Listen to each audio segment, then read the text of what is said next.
ये मेरे हाथ में रामायण है जो मेरी माँ ने दी थी जब मैं कनाडा आ रही थी।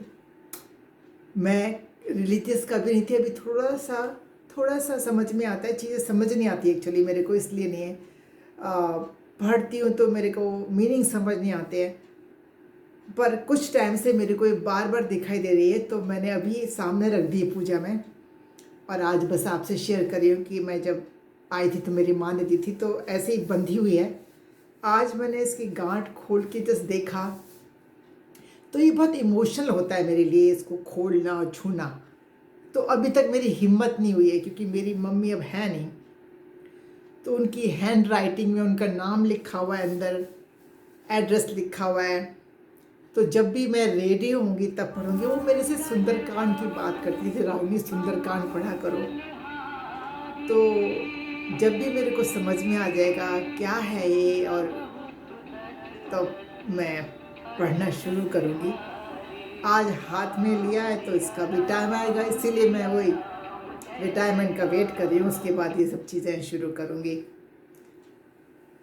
कभी आप लोगों ने नोटिस किया है कि कोई चीज़ आप देखते हैं, खाते हैं, उससे आपको ना, आप क्या कहना चाहिए, अपनी मेमोरीज में पहुंच जाते हैं। जैसे आज मेरे को ध्यान आ गया, बना ही रही थी शेफ, फिर मेरे को क्या ध्यान आ गया, आज मैंने त्रिकोना पराठा बनाया जो मैं कभी नहीं बनाती। ट्राई किया एक आध बार, पर वो बनता नहीं, पर आज मैंने तरीके से त्रिकोना पराठा बनाया है, और उससे मेरे को बताती हूँ मैं अभी।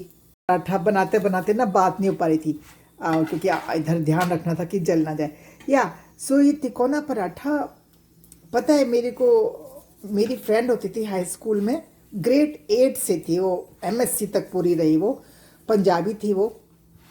और उसकी मम्मी जो है तिकोने पराठे बनाती थी। जब भी मैं जाती थी, उसके बहुत जाती थी मैं पढ़ाई करने के लिए, खेलने के लिए, जो भी है, तो हम इतने साल तक साथ थे। तो उसकी माँ ये तिकोने पराठे बनाती थी, तो ना मेरे को जस्ट ऐसे ही उसका ध्यान आ गया। ये मेरे साथ ही हो रहा है कि आपके साथ भी होता है कि आपको कुछ चीज़ें देखकर, कुछ खुशबुओं को सूंघकर आप अपने पास्ट में चले जाते हैं, पुरानी यादों में।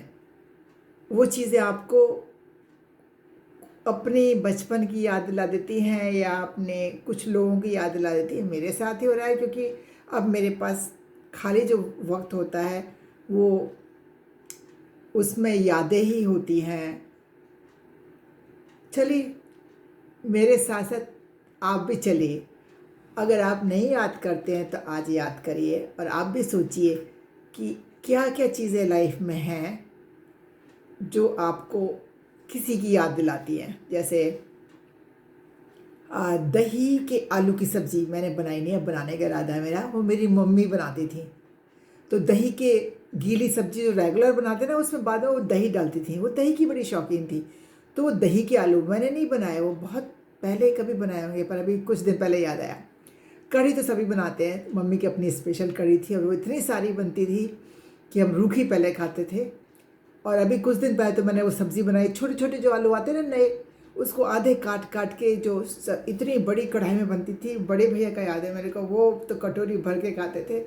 तो ऐसी जो चीज़ें जब भी बनाते ना, मेरे को मम्मी याद आ जाती हैं। आपके साथ भी ऐसा होता है क्या? और खुशबू की बात तो बताऊँ, ये तो मेरे को कहूँ कितने, इतने साल की हो गई ना, 60 तो समझ लो 50 साल की बात याद बताऊँगी आई है।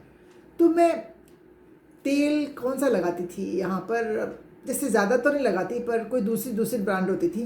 और एक दिन मेरे को अपनी ब्रांड नहीं मिली, और मेरे को चाहिए था, क्योंकि बाल ज़्यादा रूखे हो रहे थे। हफ्ते में एक बार तो कभी कभी लगा लेती हूँ। तो मेरे को ना डाबर का आंवला तेल नज़र आया, मैं जल्दी में थी, मैंने वो उठाया और घर आ गई। और जब मैंने वो लगाया और वो खुशबू आई, तो पता है कहाँ ले गई मेरे को नानी के घर में ले गई वो खुशबू। मेरी मामी जी डाबर आंवला लगाती थी, और वो एकदम अलग खुशबू, क्योंकि ना वहाँ का माहौल बड़ा अच्छा था, खुशनुमा यादें थी। तो मेरा मूड बड़ा अच्छा हो गया उस तेल को लगा लगा के, और मैं पहुँच गई उस तेल के साथ साथ। पता उस तेल ने मेरे को कहाँ पहुँचा दिया? उस तेल ने मेरे को मेरी नानी का घर का ड्रेसिंग रूम, मामी जी का ड्रेसिंग रूम में पहुँचा दिया। और ड्रेसिंग टेबल पे अच्छे से यार राइट साइड में उनका वो डाबर का तेल लिखा होता था।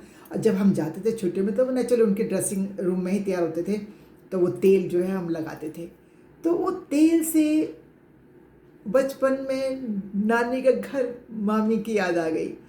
और जैसे मैं अब यहाँ पर मिस्सा आटा ले आती हूँ कभी कभी, उससे मेरे को अपने फिर से बचपन में तो बड़ा अच्छा लगता है, मूड अच्छा हो जाता है। क्योंकि ना मम्मी सर्दियों की याद है मेरे को।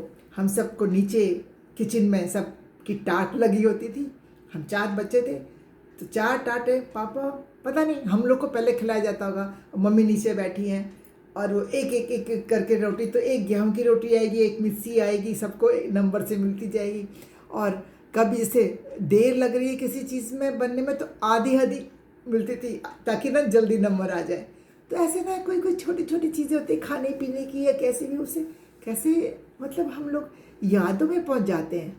आप किसकी याद में पहुंचे? और जब भी मैं ऋषिकेश का, हरिद्वार का कोई वीडियो देखती हूँ तो मैं पहुँचती हूँ बचपन में दोबारा से।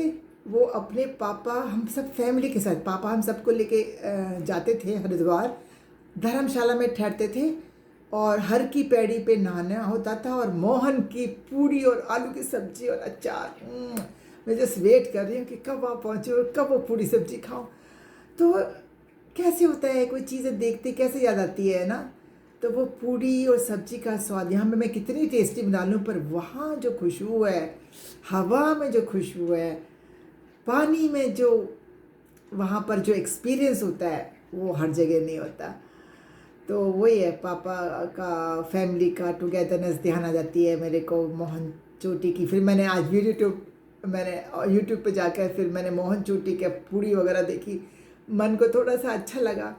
तो ऐसे ही है चीज़ें कि खाने पीने की चीज़ें, खुशबू की चीज़ें। और हाँ, नॉवेल्स, मैगज़ीन्स, मेरी मम्मी पढ़ती थी गुलशन नंदा के नॉवेल्स, बहुत पढ़ती थी वो। तो अभी तो नाम सुनाई नहीं पड़ता, पर एक दिन बैठे बैठे ऐसे ध्यान आ गया क्योंकि मैं अपना कुछ कुछ पढ़ रही थी। मैंने कहा अरे अभी हम ये पढ़ रहे हैं। और तब मेरे भैया जो है चाचा चौधरी, उनके फेमस थे, और हम लोग को चंदा मामा, नंदन, पराग ये आती थी। और बड़ी हो गई मैं तो मम्मी सरिता मंगाती थी, निहारिका होती थी, और फिर मम्मी के एक आध नॉवेल्स ये पढ़े मैं गुलशन नंदा के, जब और बड़ी हो गई। तो ऐसे ही है, आज तो मेरे को पता नहीं किधर किधर किधर किधर यादों में ले गई, और अपने साथ साथ मैं आपको भी ले जा रही हूँ। आप भी अपना कुछ याद करके खुश हुई। सो मैं यही बोलूँगी कि अपने बच्चों को आप ऐसी यादें देके जाएं, ऐसी जिससे कि वो आपके जाने के बाद उन चीज़ों के सहारे आपको याद करें, अच्छी यादों के सहारे आपको और आपके साथ बिताया समय याद करें। तो उनके साथ क्वालिटी टाइम बिताइए, उनको ऐसी जगह लेके जाइए और ऐसे एक्सपीरियंस कराइए जिसमें अच्छी यादें हों, और आपके जाने के बाद उन यादों के सहारे जीवन कट जाए।